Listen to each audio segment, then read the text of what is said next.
Sabahın seherinde kokun yayılır, büryan kuyusunda lezzet can bulur.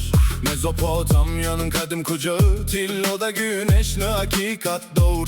Tiftik elemeyi battaniye nakış, Siirt'in kalbinde 1000 yıllık bakış. Ey nazlı şehir toprağın altın, Botanın kıyısında gizli hayatın. Ters lale boyun bükmüş dağlar yaslıdır, Siirt bir destanın en güzel faslıdır.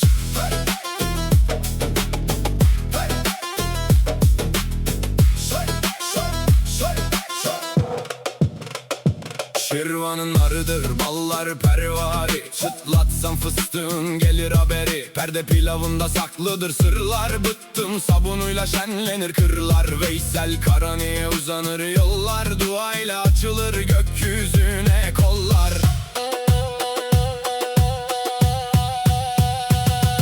Asıl Acar'da kanyonun sesi, Ulu Cami'den gelir gölgesi. Zivzikten bir rüzgar eser Şirvan'a bir sevda hikayesi. Dilden lizanadır, ağlayan gelindir dağların süsü. Siirt gönlümüzün bitmez türküsü. Fıstığı yeşil lalesi kırmızı, Mezopotamya'nın en parlak yıldızı.